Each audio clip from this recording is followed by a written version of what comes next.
home.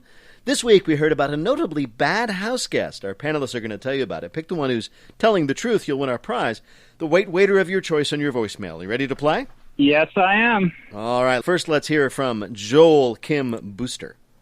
It's hard to talk about Israeli Prime Minister Benjamin Netanyahu without bringing up a little baggage. And today, I'm not talking about human rights violations or annexing parts of the West Bank either. I'm talking about actual baggage. In this case, bags and suitcases full of literal dirty laundry.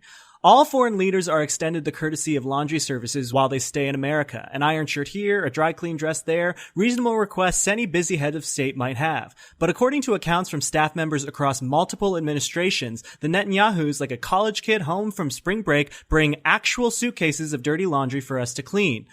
But America isn't the only country Netanyahu sees as his own personal laundromat. The laundry issue first surfaced after reports that the Prime Minister and his wife took a whopping 11 suitcases on a one-day trip to Portugal in December, which raises a different set of questions entirely. Like, how many dirty pairs of underwear can one despot actually generate? Benjamin Netanyahu, Prime Minister of Israel, always brings his dirty laundry with him when he visits so that his hosts can wash it. Your next story of a horrible house guest is from Dulce Sloan. In September 1999, Garth Brooks released his Garth Brooks In the Life of Chris Gaines album, and no one knew what to do. Even though the album was a commercial success, it left fans and critics confused. So Brooks abandoned the rock alter ego professionally, but Chris Gaines has never left Brooks' side. His emo inner teen, smoky-eyed Mr. Hyde is known to destroy hotel rooms in a very interesting way. He makes everything black. The entire room and bathroom, wall, ceilings, floors are covered in black paint. The bed linens are changed to black and all the furniture is covered in black fabric. Every lamp is replaced with candles and a candelabra is hung from the ceiling, dripping wax all over the room. When asked to pay for damages, as he was at the Wyndham Hotel in Rosemont, Illinois in 2014, Mr. Brooks responds that he is not responsible for the damages because Chris Gaines was staying in the room. The hotel was never able to recover the funds to repair the room and is now called the Dracula Suite. It's booked on Halloween till 2025. Turns out that Garth Brooks is a fine guest, but his alter ego Chris Gaines just absolutely wrecks hotel rooms. Your last one-star visitor report comes from Alonzo Bowden. Many ladies, and not a few men, dream of being visited by the mighty Thor. That is, actor Chris Hemsworth.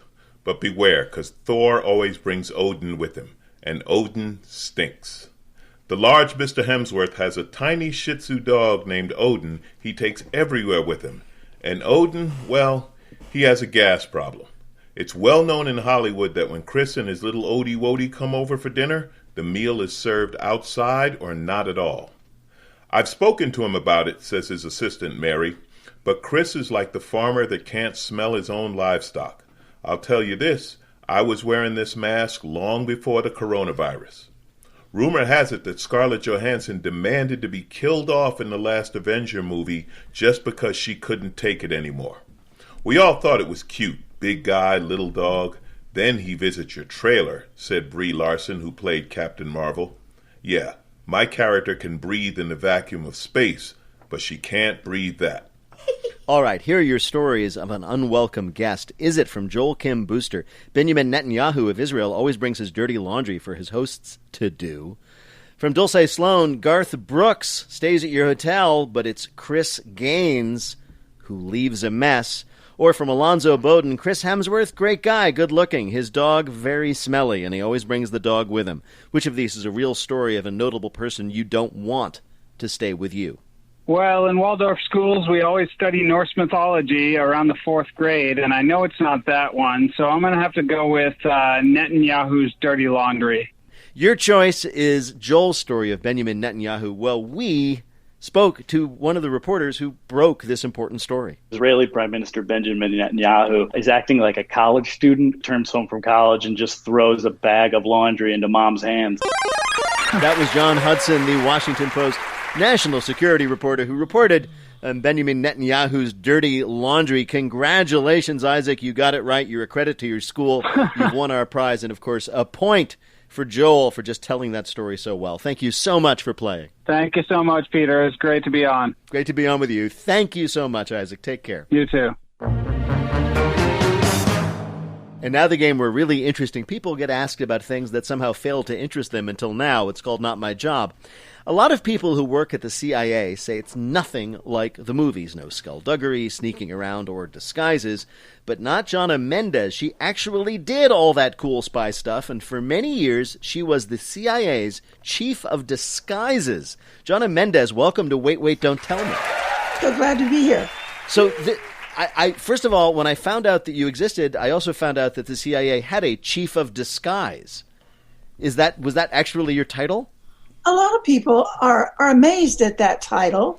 Yeah, we had quite an effort underway in the field of disguise. And there's a very famous story, just to sort of start right off with your level of expertise, that you went in to the Oval Office with the first President Bush, disguised as somebody else, and he couldn't tell. Yes. Yes. Was wearing a full face mask. Wow. Came with hair. I looked great. And according to the story, you asked him to guess what you were demonstrating. He couldn't do it, and then you stood up and pulled off your face, and presumably. He had been chief of CIA previously. I remember that. So he kind of knew where the level of expertise was. This mask I was showing him was just notching it up about 4 levels. I mean, it was a huge leap in technology, and I told him that I was going to show him the latest disguise stuff that we had, and he's looking like, "Where's your stuff?" And I said, I'm wearing it, but I'm going to take it off and show it to you. And he said, "Oh, don't take it off." And he got up and he came and he looked and he walked around. He said, "Okay, do it." So I did that Tom Cruise peel. Yeah. Which should be called the Jonna Mendez peel, because I was way ahead of Tom Cruise. Get into it. And I'm holding this thing up in the air, and the White House photographer took a picture of it. Wow. So we have this moment captured in all time. It took me 10 years before they decided to send it to me. Really? And they airbrushed the mask out of my hand. What? What? In my library, in the wall where you put all your good stuff, I've got a picture of myself sitting in front of the desk of the President of the United States with my finger in the air. It looks like I'm lecturing him. So you got involved in the CIA back in the 60s, right? Because you were dating somebody or you married to somebody who turned out to be in the CIA. Is that right? Yeah, I left Wichita, Kansas to go be in a friend's wedding in Germany. And I basically never went home. Right. I stayed. I got a job at Chase Manhattan Bank. I'd never worked in a bank. I didn't speak German. I couldn't do math. What was the fourth thing? Oh, and I didn't have a work permit, and they hired me. I'm never turning down a wedding invite ever again, if that's how it can turn out. When they found out that you got a job in Germany with no banking experience, not speaking German, completely unqualified, was that when they realized you would be an excellent spy, like you could fake your way through anything? No one ever asked me that question. So you got into the CIA. Yeah. And did they immediately send you out on spy work, like, to seduce various dignitaries and the things that we all see in the movies? No, I was a secretary for the director of this office called OTS. It was the Q. Oh, yeah, you've said this before. You've compared what you did to the Q branch in the James Bond movies. Oh, my God. We made the gear, the equipment, the toys that the case officers needed. Like the laser eyeglasses that turn into submarines, that kind of thing?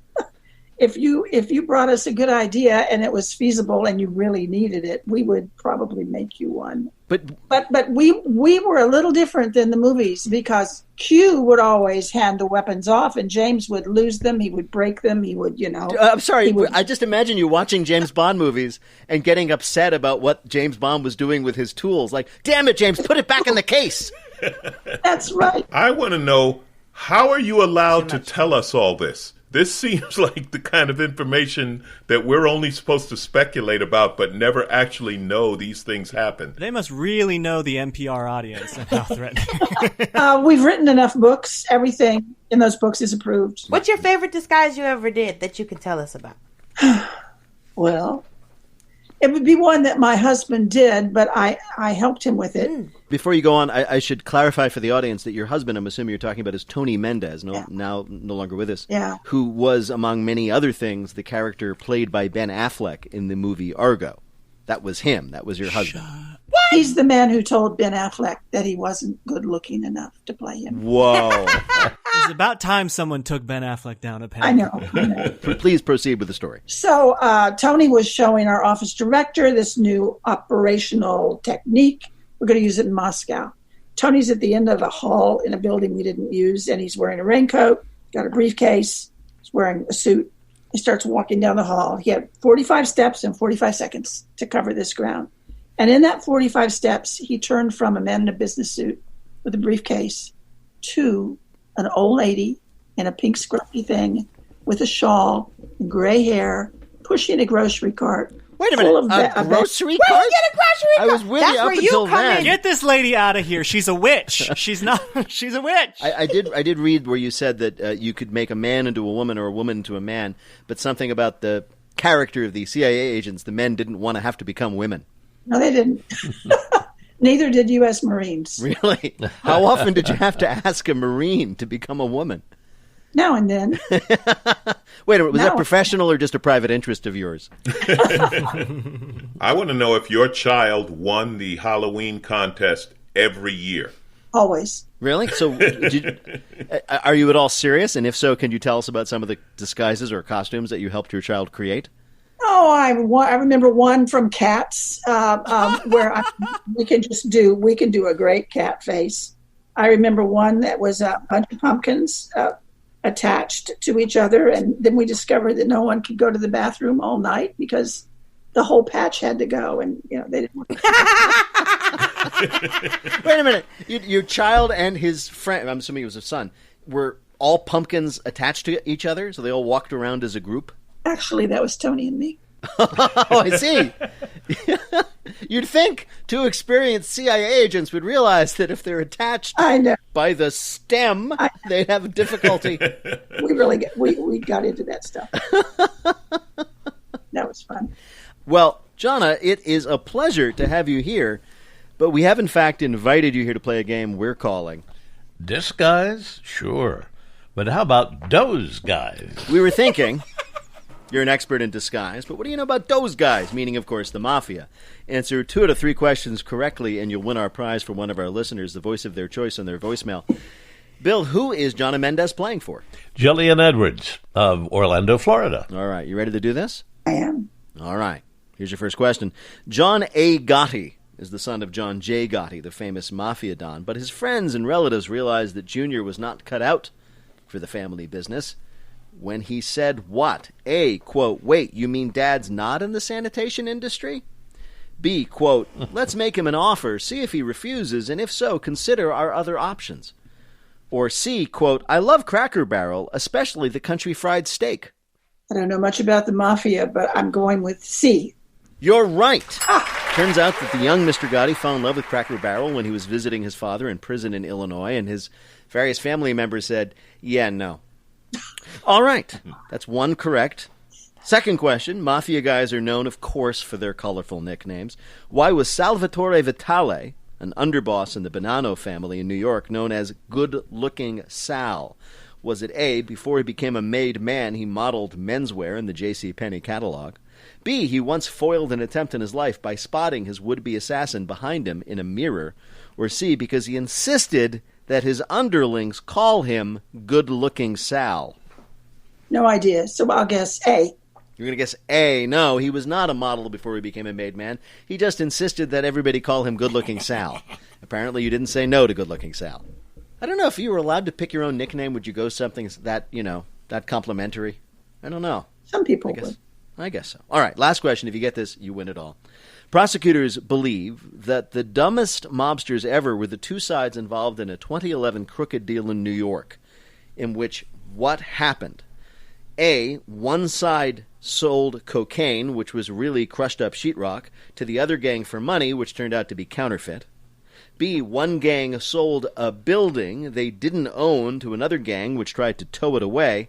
Or C, a gunfight broke out when two gangsters showed up at a party wearing exactly the same pinstriped suit. They're all so good. I'm going with A again. You're going to go with A again. You're right. That's what happened. Oh. The guys trying to sell the cocaine wasn't really cocaine. They got money that wasn't really money. 23 men ended up in jail when all the dust, the sheetrock dust, settled. Well, that explains one of my Saturday nights a couple of weeks ago.